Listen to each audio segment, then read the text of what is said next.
ഇടതുപക്ഷ ജനാധിപത്യ മുന്നണിയെ മുഖ്യമന്ത്രി പിണറായി വിജയൻ തന്നെയായിരിക്കുമോ വീണ്ടും നയിക്കുക?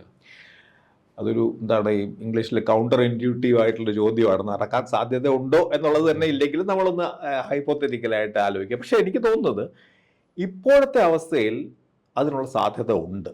കാരണം ഇപ്പോൾ പൂർണ്ണമായിട്ടും ഏതാണ്ട് നിരായുധരായി നിൽക്കുന്ന ഒരു LDFന് ചൂണ്ടിക്കാണിക്കാൻ എന്തൊക്കെ അഭിപ്രായ വ്യത്യാസ വിമർശനം ഉണ്ടെങ്കിൽ പിണറായി വിജയനെ പോലെ ജനസമ്മതിയുള്ള, സംഘടനാ സമ്മതിയുള്ള, മേധാശക്തിയുള്ള മറ്റൊരു നേതാവ് ഇപ്പോൾ തൽക്കാലം നമ്മുടെ മുമ്പിൽ ആരെയും കാണുന്നില്ല എന്നുള്ളൊരു സത്യമാണ്.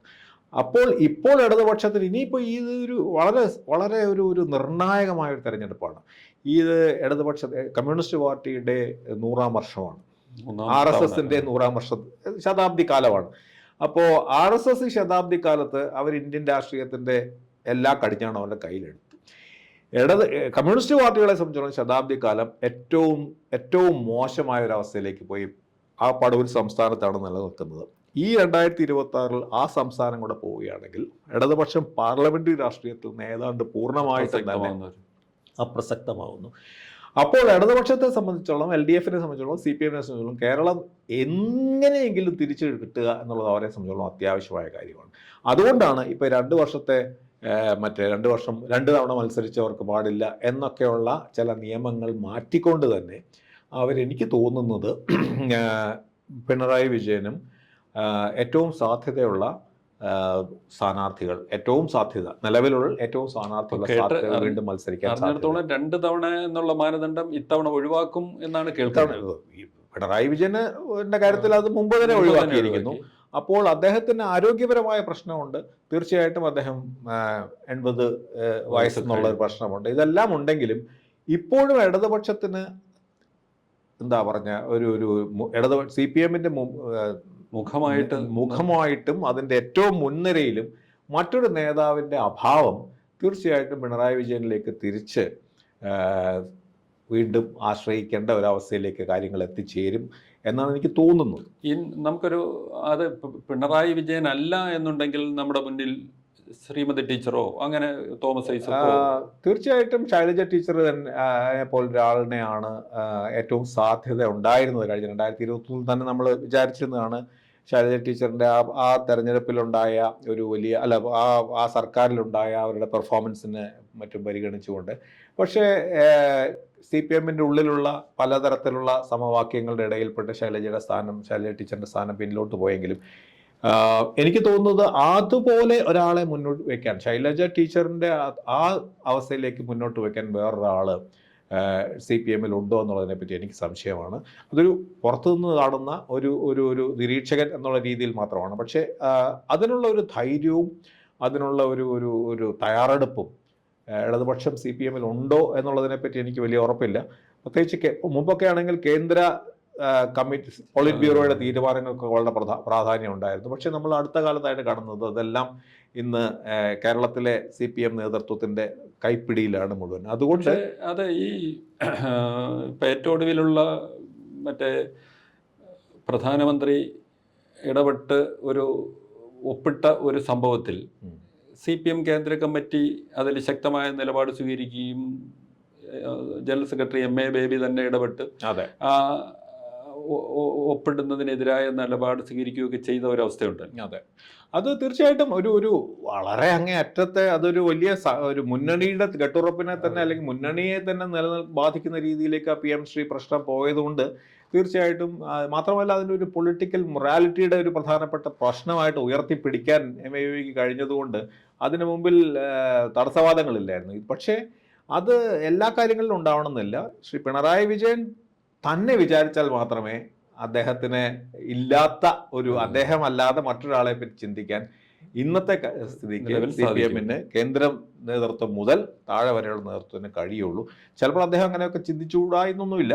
പക്ഷെ ഇപ്പോഴത്തെ നമ്മൾ പുറത്തുനിന്ന് നോക്കുമ്പോൾ കാണുന്നത് ഈ ഒരു വലിയ പരാജയത്തിൻ്റെ മുന്നിൽ കിട്ടാവുന്ന എല്ലാ തന്ത്രങ്ങളും എല്ലാ ആയുധങ്ങളും പ്രയോഗിച്ചാൽ മാത്രമേ നിലനിൽപ്പ് ഉറപ്പാക്കാൻ കഴിയൂ എന്ന് പറയുന്ന ഒരു നിസ്സഹായ അവസ്ഥയിൽ, ഒരു ഡെസ്പറേറ്റ് ആയിട്ടുള്ള അവസ്ഥയിൽ എല്ലാ രാഷ്ട്രീയ കക്ഷികളും ഈ പറഞ്ഞ പോലെ തീരുമാനിക്കുന്നത് തമ്മിൽ ഏറ്റവും സാധ്യതയുള്ള ആളുടെ തിരഞ്ഞെടുക്കുക. അങ്ങനെ നോക്കുമ്പോൾ വീണ്ടും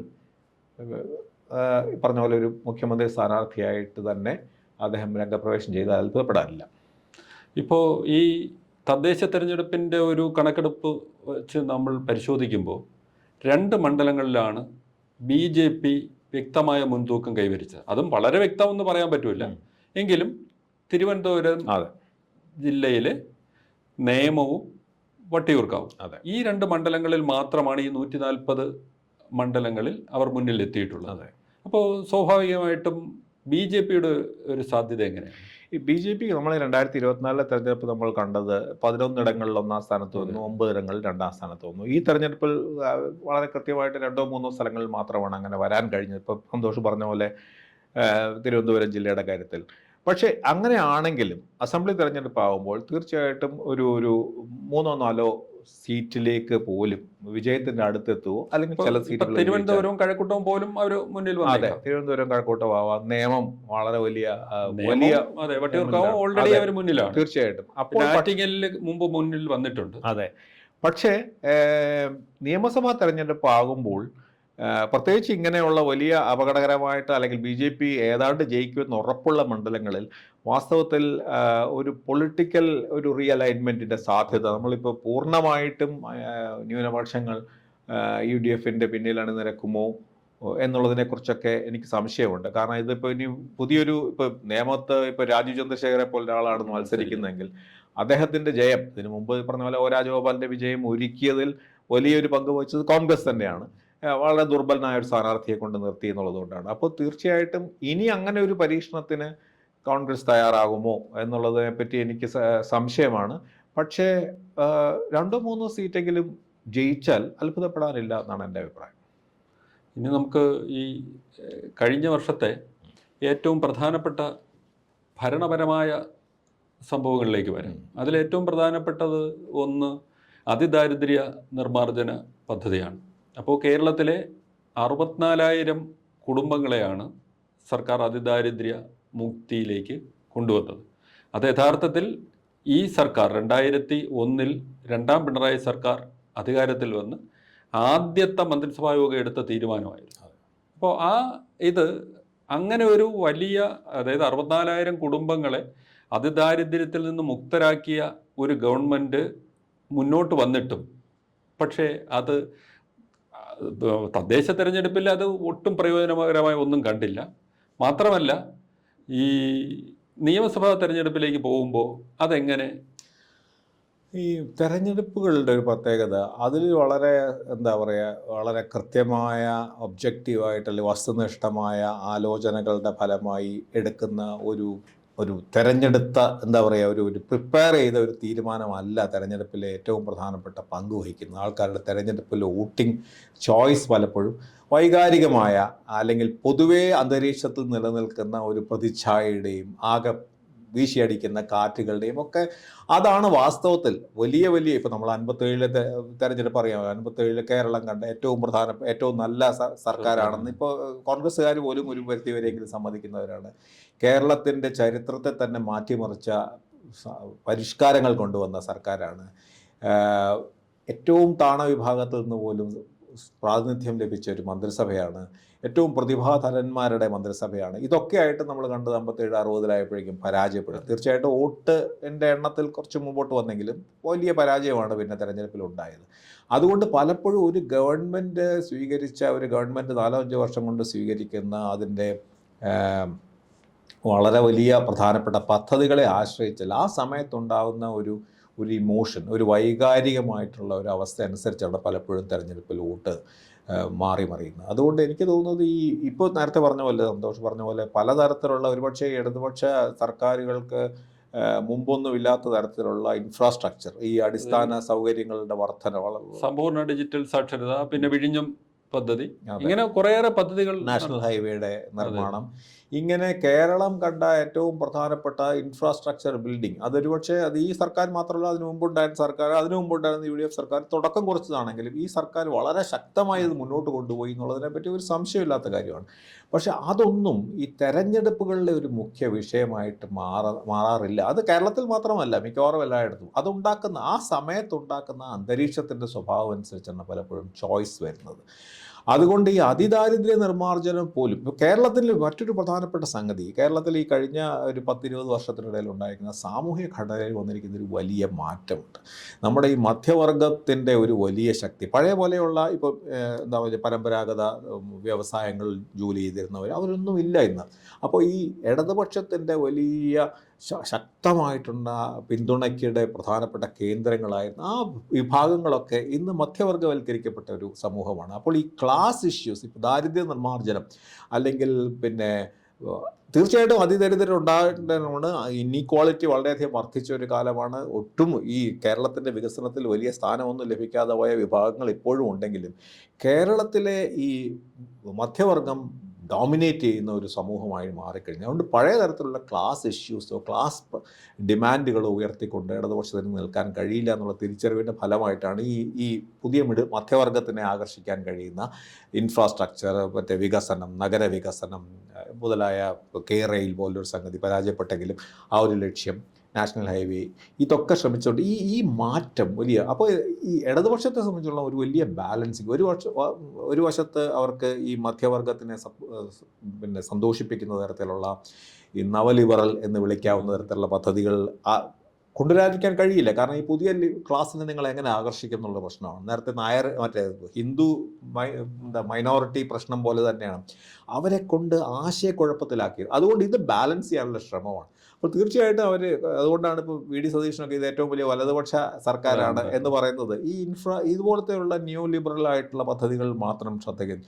അപ്പോൾ അങ്ങനെ ഒരു ആരോപണം നിലനിൽക്കുമ്പോഴാണ് തീർച്ചയായിട്ടും പാവപ്പെട്ടവർക്ക് വേണ്ടിയിട്ടും നമ്മൾ ശ്രമിക്കുന്നുണ്ട് എന്നുള്ള അതൊരു വലിയ കാര്യം തന്നെയാണ്. അതിനെപ്പറ്റി എന്തൊക്കെ തർക്കങ്ങളുണ്ടായെങ്കിലും ഏറ്റവും അതിദാരിദ്ര്യം പോലെ ഒരു പ്രശ്നം അഡ്രസ്സ് ചെയ്യുന്ന ഒരു സർക്കാർ ഇന്ന് ഇന്ത്യയിൽ തന്നെ അധികമില്ല. കേരളം പോലൊരു സമൂഹത്തിലാണ് അതെങ്കിലും ഇപ്പോഴെങ്കിലും അത് പ്രധാനമാണ് എന്ന് കരുതുന്ന ഒരു സമൂഹവും പിന്നെ സർക്കാരും അതിനെപ്പറ്റി തർക്കം ഉന്നയിക്കാൻ കഴിയുന്ന ഒരു സമൂഹവും ഉള്ളത്. അല്ല, അതിൽ തന്നെ നമ്മൾ കാണേണ്ട ഒരു കാര്യം, 65 ലക്ഷം കുടുംബങ്ങൾക്ക് 1600 രൂപയായിരുന്ന പെൻഷൻ 2000 രൂപ പ്രതിമാസം 2000 ആയി. എനിക്ക് തോന്നുന്നു കഴിഞ്ഞ തെരഞ്ഞെടുപ്പ് വാഗ്ദാനം 2500 ആയതുകൊണ്ട് തന്നെ ഈ അടുത്ത ബഡ്ജറ്റിൽ അത് 2500 ആയിട്ട് പ്രഖ്യാപിക്കാനുള്ള സാധ്യതയുണ്ട്. പിന്നെ അതിന് പുറമെയാണ് വീട്ടമ്മമാർക്ക് പെൻഷൻ നൽകുന്നു, ഈ പുതിയ ചെറുപ്പക്കാർക്ക് തൊഴിലില്ലായ്മ വേതനത്തിന് പകരം അവർക്ക് നൈപുണ്യ വികസനത്തിനായിട്ട് 1000 രൂപ നൽകുന്നു. അപ്പൊ അങ്ങനെയൊക്കെ ഉണ്ടായിട്ട് പോലും CPM തന്നെ അത് ഏറ്റു പറഞ്ഞിരിക്കുകയാണ്. അതുണ്ടാക്കിയിരിക്കുന്ന ഒരു അമിത വിശ്വാസമാണ് പരാജയപ്പെടുത്തിയത്. പക്ഷേ എനിക്ക് തോന്നുന്നത് അതൊക്കെ തീർച്ചയായിട്ടും ഒരു വലിയ ഒരു ദുരന്ത കാലത്ത്, ഇപ്പോൾ കോവിഡ് കാലത്ത് കിറ്റ് നൽകി എന്നൊക്കെ പറയുന്നത് വാസ്തവത്തിൽ അത് വലിയ വളരെ എന്താ പറയുക ഒരുപാട് ദൃശ്യതയുള്ള ഒരു വലിയ കാര്യമാണ്. അപ്പോൾ അതിൻ്റേതായ അനുകൂല ഘടകമുണ്ട്. മാത്രമല്ല ഈ വലിയ ദുരന്ത കാലത്ത് സമൂഹങ്ങൾ തീർച്ചയായിട്ടും സർക്കാരുകൾക്ക് അനുകൂലമായി ചിന്തിക്കുന്നത് ലോകം മുഴുവൻ ചരിത്രത്തിൽ കാണിച്ചിട്ടുള്ളത് അതിൻ്റെ ഒരു പ്രയോജനമാണ് അന്ന് കിട്ടിയത്. പക്ഷേ അതൊന്നും ഈ തെരഞ്ഞെടുപ്പിൽ ഈ പറഞ്ഞ പോലെ കുറച്ച് പെൻഷൻ തീർച്ചയായിട്ടും ചെറിയ കാര്യമല്ല. ഈ പെൻഷൻ വർദ്ധിപ്പിച്ച കാര്യമോ അല്ലെങ്കിൽ മറ്റ് സ്ത്രീകൾക്ക് ഇപ്പോൾ മറ്റ് സംസ്ഥാനങ്ങളിലൊക്കെ അതിനൊക്കെ വലിയ ഒരു സ്ത്രീകൾക്ക് വേണ്ടി കിട്ടിയതൊക്കെ നമുക്ക് നിതിൻ 10,000 രൂപ, അതെ, അദ്ദേഹത്തിൻ്റെ ഈ ബീഹാറിലൊക്കെ നമുക്ക് വളരെ കൃത്യമായി മനസ്സിലാക്കി. പക്ഷേ കേരളത്തിൽ കേരളത്തിൽ വലിയ അതിശക്തമായ അവകാശബോധമുണ്ട്, അത് നമുക്ക് അർഹിക്കുന്നതാണ് എന്നാണ് തോന്നുന്നത്. 2 അതികഠിനമായി വിമർശിക്കുന്ന ഒരു മാധ്യമ ലോകമുണ്ട്. ആ മാധ്യമ ലോകത്തിൻ്റെ അപ്പോൾ മാധ്യമങ്ങളാണ് തെറ്റിദ്ധരിപ്പിച്ചതെന്ന് പറയുന്നത് പക്ഷേ ഇടതുപക്ഷം പറയുന്നത്. പക്ഷേ മാധ്യമങ്ങൾ തെറ്റിദ്ധരിപ്പിക്കുന്നതിന് അപ്പുറത്ത് കമ്മ്യൂണിക്കേറ്റ് ചെയ്യാൻ കഴിയുന്ന ഒരു പ്രസ്ഥാനം ഇടതുപക്ഷമായിരുന്നു. ഇടതുപക്ഷത്തിനെ കേരളത്തിലെ മാധ്യമങ്ങൾ ഭൂരിപക്ഷവും എല്ലാ കാലത്തും എതിർത്തിട്ടുള്ളൂ. ആ എതിർപ്പിനെ അതിജീവിക്കുന്ന തരത്തിലുള്ള ജനങ്ങളുമായിട്ടൊരു ജനകീയ ബന്ധം ഉണ്ടായിരുന്നു. അവർക്കപ്പോൾ മാധ്യമങ്ങളുടെ ഏത് പ്രചരണത്തെയും മറികടക്കാൻ കഴിയുന്ന ഒരു ബന്ധമുണ്ടായിരുന്നു. ഇന്നിപ്പോൾ മാധ്യമങ്ങൾ എല്ലാ കാലത്തുമാണ്, ഇപ്പോൾ സ്വല്പം കൂടിയിട്ടുണ്ടാവും. പക്ഷേ അത് വേണ്ട പോലെ കമ്മ്യൂണിക്കേറ്റ് ചെയ്യാൻ ഞങ്ങൾക്ക് ഈ അതുപോലെ ഒരുപാട് മോശമായ അംശങ്ങൾ വേറെ കിടക്കുന്നു. പ്രതിച്ഛായ, ആഭ്യന്തര വകുപ്പിൻ്റെ പൂർണ്ണമായിട്ടുള്ള പരാജയങ്ങൾ, പോലീസിൻ്റെ വളരെ മോശമായ സംഗതി, പിന്നെ ഒരുപാട് പ്രശ്നങ്ങൾ. ഈ പ്രശ്നങ്ങൾ തൊട്ട് മുമ്പാണല്ലോ CPIയും വലിയ പ്രശ്നങ്ങളിലേക്ക് പോയി. ഒരുപാട് ഇവിടുത്തെ സമരങ്ങൾക്കെതിരായി സ്വീകരിച്ച നിലപാട്, ഇങ്ങനെ പല രീതിയിലുമുള്ള മോശമായ പ്രതിച്ഛായ ഉള്ളപ്പോൾ അതിനെയൊക്കെ അതിജീവിക്കണമെങ്കിൽ അതിന് കൃത്യമായ ഒരു പ്ലാനും പദ്ധതിയും ഒരു കമ്മ്യൂണിക്കേഷൻ സ്ട്രാറ്റജിയും ഉണ്ടായിരിക്കണം. അപ്പോൾ ഈ ആശയ തലത്തിൽ ഇടതുപക്ഷം പരാജയപ്പെട്ടിരിക്കുകയാണ്. ആ ആശയം എങ്ങനെയാണ് നമ്മൾ ഈ കാലത്ത് സോഷ്യൽ മീഡിയയുടെ കാലമാണ്, ലെഗസി മീഡിയയിൽ വലിയ ശത്രുത ഉണ്ട്, ഇതൊക്കെ പഴയ പോലെ പാർട്ടി ക്ലാസ്സും പാർട്ടി സമ്മേളനവും അതൊന്നുമില്ല. കാരണം അങ്ങനെ ഒരു സമാന്തരമായിട്ടുള്ള ഒരു നെറ്റ്വർക്ക് ഉണ്ടായിരുന്നു. ഇപ്പോൾ അതൊന്നുമില്ല. അപ്പോൾ ആ ഒരു പുതിയ കാലത്തിന് അനുയോജ്യമായിട്ടുള്ള ഒരു ആശയവിനിമയ സംവിധാനം എങ്ങനെയാണ് കണ്ടെത്തണം എന്നുള്ളത് കണ്ടുപിടിക്കാനുള്ള ഒരു ആശയ ദാരിദ്ര്യം ഇടതുപക്ഷ നേതൃത്വത്തിനുണ്ട്. അതിപ്പോൾ കൃത്യം അത് മാധ്യമങ്ങൾ എങ്ങനെയാണെന്ന് പറഞ്ഞാൽ മാധ്യമങ്ങൾ എല്ലാ കാലത്തും അതിനെ മറികടക്കാനുള്ള ഒരു പ്ലാനും പദ്ധതിയും ഇല്ലെങ്കിൽ പിന്നെ നിങ്ങൾ മാധ്യമങ്ങളെ വഴിച്ചിട്ട് കാര്യമില്ല. അതുകൊണ്ട് എനിക്ക് തോന്നുന്നത് ഇങ്ങനെയുള്ള ഈ പറഞ്ഞ പോലെ വെൽഫെയർ തീർച്ചയായിട്ടും അതൊക്കെ ആവശ്യമുള്ള കാര്യങ്ങളാണ്. പക്ഷെ അത് ഒരു തെരഞ്ഞെടുപ്പിൽ അനുകൂലമായ വോട്ടായിട്ട് മാറണം. കാരണം അതിനെ അതിജീവിക്കുന്ന തരത്തിലുള്ള മോശമായ പ്രതിച്ഛായ നിൽക്കുവാണ്. അത് ശരിയായാലും തെറ്റായാലും എന്താ പറയുക, ഒരു റിയലിസ്റ്റിക് ആയിട്ടുള്ള ആണോ ഇതെല്ലാം വെറുതെ മാധ്യമങ്ങൾ സൃഷ്ടിക്കുന്നതാണോ പ്രതിപക്ഷം സൃഷ്ടിക്കുന്നതാണോ എന്ന് അറിഞ്ഞുകൂടാ. പക്ഷേ ഇപ്പോൾ രാഹുൽ മാങ്കൂട്ടത്തിൻ്റെയൊക്കെ വലിയ പ്രശ്നങ്ങളൊന്നും ഒരു രീതിയിലും സഹായിച്ചില്ല ഇടതുപക്ഷത്തെ. കാരണം അതിനെ മറികടക്കുന്ന തരത്തിലുള്ള വലിയ പ്രചാരണം തീർച്ചയായും ഇടതുപക്ഷം കണ്ടെത്തിയിട്ടുണ്ട്. അത് വലിയ പ്രചാരണം ഉണ്ടായി, സ്വർണ്ണ ശബരിമലയിലെ പ്രശ്നം ഇതെല്ലാമായിട്ട്. പക്ഷേ അതിനെയൊക്കെ മറികടക്കാൻ കഴിയുന്നില്ലെങ്കിൽ പിന്നെ നിങ്ങൾ രാഷ്ട്രീയമായിട്ട് എങ്ങനെ മുന്നോട്ട് പോകും? ഈ 2025 യഥാർത്ഥത്തിൽ നമ്മളിങ്ങനെ കണക്ക് കൂട്ടുമ്പോൾ ഒരുപാട് വ്യക്തി നഷ്ടങ്ങളുടെ കൂടി കാലമായിരുന്നു. അതിലേറ്റവും വലിയ നഷ്ടം എന്ന് പറയുന്നത് 101 വയസ്സിലാണെങ്കിലും കേരളത്തിൻ്റെ വിപ്ലവ പ്രസ്ഥാനത്തിൻ്റെ അമരത്ത് നിലകണ്ട മുൻ മുഖ്യമന്ത്രി 101 വയസ്സിൽ VS അച്യുതാനന്ദൻ്റെ നിര്യാണം. അതുവരെ ഏറ്റവും വലിയ വിലാപയാത്രയും ജനകീയ പങ്കാളിത്തവും ഉണ്ടായ ഒരു മരണാനന്തരം ഉണ്ടായത് ഉമ്മൻചാണ്ടി എന്നൊരു നേതാവിനായിരുന്നു. പക്ഷേ അതിനെയൊക്കെ മറികടന്ന് ജനക്കൂട്ടം ആർത്തലച്ചൊഴുകി വരുന്ന ഒരു കാഴ്ച ഈ 2025 ജൂലൈ 21 ശേഷം കേരളം കാണുകയുണ്ട്. അപ്പോൾ അത് VS അച്യുതാനന്ദൻ എന്ന് പറയുന്ന വലിയ നേതാവിനോടുള്ള ഒരു ആദരം കേരളം ഹൃദയം കൊണ്ട് കൈകൂപ്പി നിൽക്കുന്ന ഒരു കാഴ്ചയാണ് കണ്ടത്. യഥാർത്ഥത്തിൽ ഈ കേരളത്തിൽ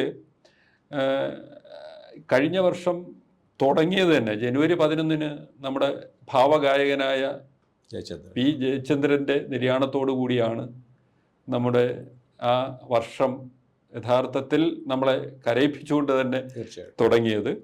അത് കഴിഞ്ഞ് ആ വർഷം തന്നെ ജനുവരി 25 ഷാഫി എന്ന് പറഞ്ഞ് സംസ്ഥാന അവാർഡ് നേടിയ മേരിക്കുണ്ടൊരു കുഞ്ഞാട് മുഴുവൻ കുറേയേറെ മായാവി, പുലിവാൽ കല്യാണം, തൊമ്മനും മക്കളും, ചട്ടമ്പി നാട്, കല്യാണരം, അങ്ങനെ കുറേയേറെ ഈ ജനകീയമായി വലിയ വിജയമായ സിനിമകളുടെ സംവിധായകനായിരുന്ന ഷാഫി അന്തരിച്ചു.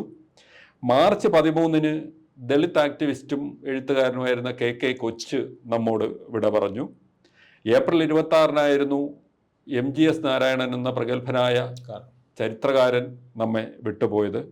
മലയാള സിനിമയെ ദേശീയ അന്തർദേശീയ തലത്തിൽ അടയാളപ്പെടുത്തിയ ഷാജി N കരുൺ ഏപ്രിൽ 28. എനിക്ക് തോന്നുന്നു ഷാജി N കരുണിനെയൊക്കെ നമുക്ക് അടൂർ ഗോപാലകൃഷ്ണനെയും അരവിന്ദനെയും മാറ്റി നിർത്തിയാൽ പിന്നെ അടുത്ത പേരായിട്ട് നമുക്ക് കാണാവുന്ന ഒരാളാണ്. പിന്നെ KPCC പ്രസിഡൻ്റായിരുന്ന MLA-യും രാജ്യസഭാംഗവുമായിരുന്ന തെന്നല ബാലകൃഷ്ണപിള്ള ജൂൺ 6 നമ്മളോട് യാത്ര പറഞ്ഞത്. ഈ കലാഭവൻ നവാസ് 51 വയസ്സിൽ ഹോട്ടൽ മുറിയിൽ മരിച്ച നിലയിൽ കാണപ്പെട്ടത് ഓഗസ്റ്റ് 1 പിന്നെ ഇതിൽ ഓഗസ്റ്റ് 1 ആ മരണം കഴിയുമ്പോൾ അതിൻ്റെ തൊട്ടടുത്ത ദിവസം ഓഗസ്റ്റ് 2 98 വയസ്സിൽ സാനുമാഷ്, MK സാനുമാഷ് എന്ന് പറഞ്ഞ അദ്ദേഹം ഈ 98 വയസ്സിലും ആരോഗ്യം നിലനിർത്തി തീർച്ചയായിട്ടും പോലും എഴുതി അങ്ങനെ നിൽക്കുന്നു.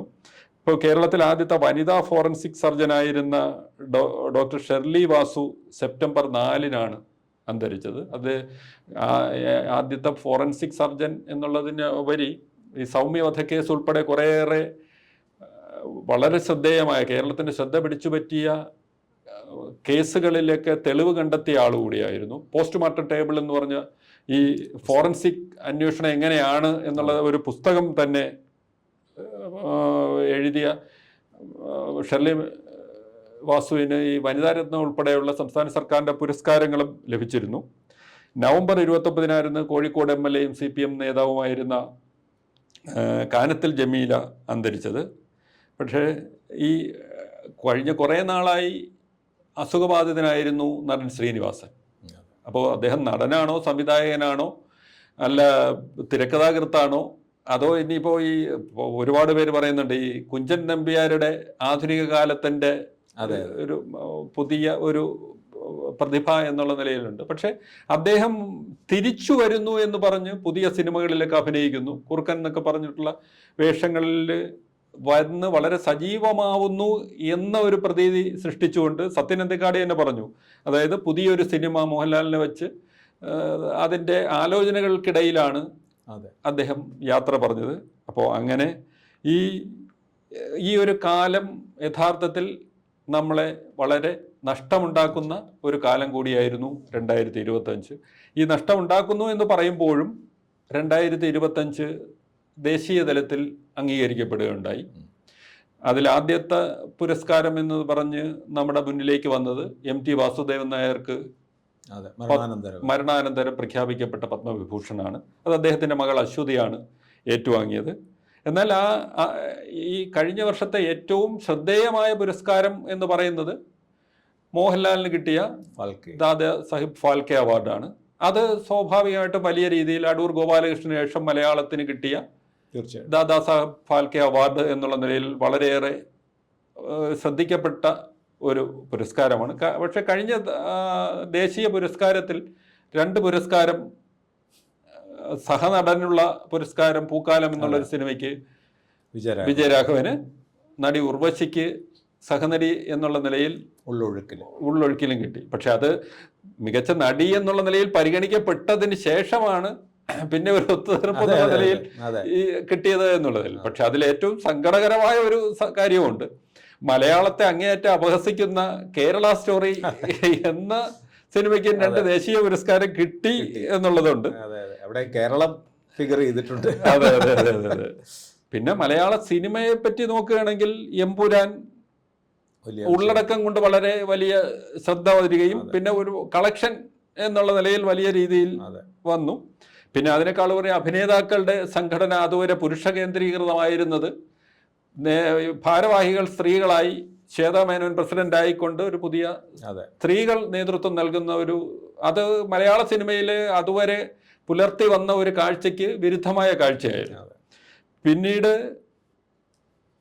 ഈ ഏറ്റവും ഒടുവിൽ വന്ന് നിൽക്കുന്നത് നടിയെ ആക്രമിച്ച കേസിൽ, അതും സിനിമയുടെ കൂട്ടത്തിൽ എണ്ണാതിരിക്കാൻ പറ്റില്ല, ആക്രമിച്ച കേസിൽ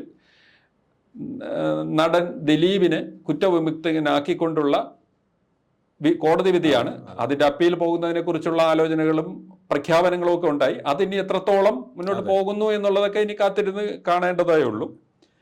യഥാർത്ഥത്തിൽ ഈ ഇതിൽ അടുത്ത ഇനിയിപ്പോൾ നമുക്ക് ചർച്ച ചെയ്യാനുള്ളത് മലയാളത്തിൽ ഇറങ്ങിയ ഏറ്റവും പ്രധാനപ്പെട്ട പുസ്തകങ്ങളെക്കുറിച്ചാണ് നമുക്ക് ചർച്ച ചെയ്യേണ്ടത്. അപ്പോൾ അതിലെനിക്ക് തോന്നുന്ന ഒരു കാര്യം, ഞാൻ ഈ 2025 വായിച്ചതിൽ ഏറ്റവും ശ്രദ്ധേയമായ പുസ്തകമായിട്ട് എനിക്ക് തോന്നിയത് കമ്പിളിക്കണ്ടത്തെ കൽഭരണികൾ എന്ന് പറഞ്ഞ് ബാബു എബ്രഹാം എഴുതിയ വളരെ മനോഹരമായ പുസ്തകം. നമ്മൾ എടുത്താൽ അത് ആദ്യത്തെ പേജ് വായിക്കുമ്പോൾ ഒരു സാധാരണ ഭാഷയിൽ എഴുതിയ ഒരു പുസ്തകം, പക്ഷേ അസാധാരണമായ അനുഭവങ്ങൾ. ഒരു എഴുത്തുകാരൻ അതെ ആദ്യമായിട്ട് എഴുതുന്ന പുസ്തകമാണ് അത്. യഥാർത്ഥത്തിൽ അനുഭവം ഇത്ര തീവ്രമാവുന്നു എന്നുള്ളത് ഒരു അതൊരു നോവലായിരുന്നെങ്കിൽ ഒരുപക്ഷെ ആ നോവൽ പരാജയപ്പെടുമായിരുന്നു. കാരണം ഇങ്ങനെയൊക്കെ ഒരാളിന് അനുഭവിക്കാൻ കഴിയുമോ എന്ന് ചോദിച്ച്, ഇല്ലെങ്കിൽ ഒരു സിനിമ കണ്ടാൽ പോലും ഇത് ഇങ്ങനെയൊന്നും സിനിമയിൽ യാഥാർത്ഥ്യമായി ബന്ധമില്ല എന്ന് വിചാരിക്കും. പക്ഷേ അത് അത്ര തീവ്രമായി ഒരു ഇടുക്കിയിലെ കമ്പിളിക്കണ്ടം എന്ന് പറയുന്ന നാട്ടിൽ ഒരു അമ്മയും 2-3 കുഞ്ഞുങ്ങളും ഒരു അതിജീവനത്തിനായി നടത്തുന്ന ഒരു സമരം എന്ന് പറയുന്നത് അതൊരു വല്ലാത്ത അതിൽ ഏറ്റവും അവസാനിക്കുന്നത് അയാൾ വിദേശത്ത് പോയി സ്വന്തം ജീവിതം കരുപിടിപ്പിച്ചു എന്ന് പറയുമ്പോൾ അയാൾ ആ ദുരന്തത്തെ അതിജീവിച്ചു എന്നുള്ളതാണ്. അതൊരു സിനിമ കാണുന്ന, ഇല്ലെങ്കിൽ നമ്മളെ ആവേശം കൊള്ളിക്കുന്ന ഒരു സിനിമ കാണുന്ന വലിയ വിജയവുമായി. അതെ അതെ, വലിയ വിജയമായി. മലയാളികൾ അത് പൂർണ്ണ സ്വീകരിച്ചു. അതെ, മാതൃഭൂമി ബുക്സിന്റെ ഏറ്റവും വലിയ വിജയങ്ങളിൽ ഒന്നായി ഏറ്റവും കൂടുതൽ കോപ്പി വിറ്റഴിഞ്ഞ പുസ്തകങ്ങൾ, അത് കഴിഞ്ഞ കുറേ നാളായിട്ട് ഏറ്റവും കൂടുതൽ വിൽക്കപ്പെടുന്ന പുസ്തകങ്ങളുടെ പട്ടികയിലും അത് വന്നിട്ടുണ്ട്. അപ്പൊ അതാണ് മലയാളത്തിലെ ഏറ്റവും പ്രധാനപ്പെട്ട സമയം. പക്ഷെ എനിക്ക് തോന്നുന്നു ഇപ്പോൾ ഏറ്റവും ഒരു പുസ്തകത്തിനെ കുറിച്ച് കൂടി പറയേണ്ടതുണ്ടെന്ന് തോന്നുന്നു. MT വാസുദേവൻ നായർ എന്ന് പറഞ്ഞ് ശ്രീകുമാർ എഴുതിയ ജീവചരിത്രം. അത് MT അനുമതി നൽകി എഴുതിയ ഒരു പുസ്തകമാണ്. അതും ഏറ്റവും കൂടുതൽ ശ്രദ്ധിക്കപ്പെടുന്ന, ഒരുപക്ഷെ ഭാവിയിൽ നമ്മുടെ ആത്മകഥകളും അതുപോലുള്ള പുസ്തകങ്ങളെ എങ്ങനെ എഴുതണമെന്നുള്ളതിൻ്റെ ഒരു മാതൃകയായി മാറാൻ ഇടയുള്ള ഒരു പുസ്തകമാണ്. അതിപ്പോ ഇംഗ്ലീഷിലൊക്കെ അങ്ങനെയുണ്ട്, ഈ ഓതറൈസ്ഡ് ബയോഗ്രഫീസ് എന്ന് പറയുന്നത്. നമ്മൾ എഴുതുന്ന ആള് ആത്മകഥ എഴുതുന്നില്ല, പക്ഷേ ആത്മകഥയ്ക്ക് ഒപ്പം നിൽക്കാൻ കഴിയുന്ന ഒരു ജീവചരിത്രം അദ്ദേഹത്തിന്റെ പൂർണ്ണ അംഗീകാരത്തോടെയും അനുമതിയോടെയും പബ്ലിഷ് ചെയ്തു. ആ ഗണത്തിൽ പെടുന്ന ഏറ്റവും പ്രധാനപ്പെട്ട ഒരു രചനയായിട്ട് നമുക്ക് തീർച്ചയായിട്ടും കണക്കാക്കാമെന്ന് എനിക്ക് തോന്നുന്നു. ഫെഡറൽ ബാങ്കിന്റെ സാഹിത്യ പുരസ്കാര ചുരുക്കപ്പട്ടികയിലും ആ പുസ്തകം ഉൾപ്പെട്ടിട്ടുണ്ട്. അപ്പൊ ഈ മലയാളത്തിലെ പുസ്തകം അല്ലെങ്കിലും പകുതി മലയാളി മാത്രമായ അരുന്ധതി റോയുടെ പുസ്തകമാണ് വാസ്തവത്തിൽ ഇന്ത്യയിൽ ഈ വർഷം ഏറ്റവും കൂടുതൽ ശ്രദ്ധിക്കപ്പെട്ടത്. പുസ്തകം എന്നുള്ളത് വളരെ ഒരു കേരളീയമായിട്ടുള്ള ഒരു സങ്കുചിതമായ കാഴ്ചപ്പാടിലല്ല പറയുന്നതെങ്കിലും അത് മലയാളിക്ക് കൂടി അഭിമാനകരമാണെന്നാണ് എനിക്ക് തോന്നുന്നത്. മദർ മേരി കംസ് ഹോം എന്ന് പറയുന്ന പുസ്തകം നേരത്തെ പറഞ്ഞ പോലെ, സന്തോഷം കമ്പിളികണ്ഠത്തിന്റെ കാര്യം പറഞ്ഞ പോലെ തീവ്രമായ അനുഭവങ്ങളുടെ ഒരു നറേറ്റീവാണ്. അപ്പോൾ അത് അരുന്ധതി റോയി പോലെയുള്ള ഒരു കൃതഹസ്ഥയായിട്ടുള്ള എഴുത്തുകാരിക്ക് എന്നുള്ളതിൻ്റെ അപ്പുറത്ത് മേരി റോയി എന്ന് പറയുന്ന കേരള ചരിത്രത്തിൽ തന്നെ ഒരു പ്രധാനപ്പെട്ട പങ്ക് വഹിച്ച ആ സ്ത്രീയുടെ പല തലത്തിലൂടെയുള്ള ഒരു വീക്ഷണം. അതുകൊണ്ട് അതും ഒരു മലയാളിക്ക് ഈ കാലഘട്ടത്തിൽ ഒരു പ്രധാനപ്പെട്ട പുസ്തകമാണ്. ശശി തരൂർ, ശ്രീനാരായണ ഗുരു എന്ന് പറയുന്ന ശശി തരൂരിന്റെ ഏറ്റവും പുതിയ പുസ്തകം രാജ്ഭവനിൽ വെച്ചാണ് പ്രകാശനം ചെയ്യപ്പെട്ടത്. അത് പുതിയ രാഷ്ട്രീയത്തിന്റെ, അതുകൊണ്ട് അദ്ദേഹത്തിന്റെ പുതിയ രാഷ്ട്രീയത്തിനെ കുറിച്ചോ അദ്ദേഹത്തിന്റെ എന്താ പറയുന്ന ഒരു സന്നിഗ്ധ രാഷ്ട്രീയത്തിന്റെ ഫലമാണോ ആ പുസ്തകം എന്നും കൂടെ പറയേണ്ടിയിരിക്കുന്നത്. അതിനെപ്പറ്റി പുസ്തകത്തിന്റെ വിശദമായിട്ടുള്ള വായിച്ചു തുടങ്ങിയിട്ടുള്ള ആൾക്കാർ അതുകൊണ്ട് അറിയില്ല. എന്നാലും അതൊരു ശ്രദ്ധിക്കേണ്ട പുസ്തകമാണെന്ന് തോന്നുന്നു ഈ വർഷത്തെ. അങ്ങനെ ഒരുപാട് പുസ്തകങ്ങൾ, വളരെ പ്രധാനപ്പെട്ട രചയിതാക്കൾ, എം മുകുന്ദൻ ഒരു പുസ്തകം പബ്ലിഷ് ചെയ്തിട്ടുണ്ട്, ഏഞ്ചൽ മേരിയുടെ 100 ദിവസം. അതെ, അത് ഈ പറയുന്ന പോലെ വേണ്ട വിധത്തിൽ ശ്രദ്ധിക്കപ്പെട്ടില്ല. പിന്നെ KR മീരയുടെ പുതിയ പുസ്തകം കാലാച്ചി, അതിപ്പോ ഞാനത് വായിച്ചിട്ടില്ല, കാരണം വാങ്ങി വെച്ചു. അത് വലിയ പുസ്തകമാണ്, അതിപ്പോ വായിക്കാനായിട്ട് ഇരിക്കുന്നതേ ഉള്ളൂ. ബെന്യാമിന്റെ പുസ്തകം. അങ്ങനെ പ്രധാനപ്പെട്ട സാഹിത്യകാരുടെ പല പുസ്തകങ്ങളും ഇറങ്ങിയിട്ടുമുണ്ട്. സാംസ്കാരികമായിട്ടും പുസ്തകങ്ങളുടെ ലോകം വളരെ സജീവമായി തന്നെ ഈ 2025 നന്നായി വായിക്കപ്പെടുന്ന ഒരു തലമുറ വളരെ സജീവമായി വരുന്നു എന്നുള്ള സിനിമയുടെ കാര്യം പറഞ്ഞ പോലെ മലയാള സിനിമ ഒരുപക്ഷെ അത് ഈ വർഷം മാത്രമല്ല, കഴിഞ്ഞ 2-3 വർഷമായിട്ട് മലയാളത്തിൽ ഒന്നുകിൽ നിങ്ങളൊരു ആർട്ട് സിനിമ എന്ന് പറഞ്ഞാൽ അടൂരിൻ്റെ, അരവിന്ദൻ്റെയും ഷാജിയുടെയൊക്കെ സിനിമ, അതല്ലെങ്കിൽ വളരെ മോശപ്പെട്ട സിനിമ, ഇത് 2 സിനിമയ്ക്ക് അപ്പുറത്ത് മലയാള സിനിമയിൽ സജീവമായ ഒരു സാന്നിധ്യം വാസ്തവത്തിൽ തെളിയിക്കുന്നത് ദേശീയ തലത്തിൽ, അതായത് മറു സംസ്ഥാനത്ത്, ഇപ്പോൾ പല സംസ്ഥാനങ്ങളിലും പോവുകയാണെങ്കിൽ വാസ്തവത്തിൽ മലയാള സിനിമയെ വലിയ ആദരവോടെ കാണുന്ന ഒരു ദേശീയ ഓഡിയൻസ് വളർന്നു വരുന്ന ഒരു കാലമാണ്. അത് 2025 തീർച്ചയായിട്ടും. കഴിഞ്ഞ വർഷം അതിൻ്റെ പ്രധാനപ്പെട്ട നേട്ടങ്ങൾ നേരത്തെ എമ്പുരാൻ ഒരു വിവാദ വിഷയമാണ്. എമ്പുരാൻ മാത്രമല്ല നമ്മൾ പറയേണ്ടത്, കളങ്കാവൽ എന്ന് പറയുന്ന സിനിമയിൽ മമ്മൂട്ടി ഒരു വില്ലനെ അവതരിപ്പിച്ച് അത് വിപണി വിജയവുമായ സിനിമയാണ്. അതുപോലെ തന്നെ ഡയാസീറ എന്ന് പറയുന്ന സിനിമയിൽ മോഹൻലാലിന്റെ മകൻ, അത് അദ്ദേഹം മോഹൻലാലിന്റെ മകൻ എന്നുള്ള നിലയിലല്ല, പക്ഷെ ഒരു നടൻ എന്നുള്ള നിലയിൽ വളരെ ഇരുത്തമെന്ന ഒരു കഥാപാത്രത്തെ അവതരിപ്പിച്ച് വളരെ ശ്രദ്ധേയമായ രീതിയിൽ വന്നിട്ടുണ്ട്. ഒരു ദേശീയ തലത്തിൽ ഈ കൊച്ചു സംസ്ഥാനത്തെ ജനങ്ങൾ മാത്രം സംസാരിക്കുന്ന മലയാളം വാസ്തവത്തിൽ ദേശീയ തലത്തിലുള്ള സിനിമാ രംഗത്ത് ഇപ്പം ഒരു വലിയ ചുവടുവെപ്പ് ഈ കഴിഞ്ഞ 2-3 വർഷമായിട്ട് വെക്കുന്നത് വളരെ ശ്രദ്ധേയമായ കാര്യമാണെന്നാണ് എനിക്ക് തോന്നുന്നത്.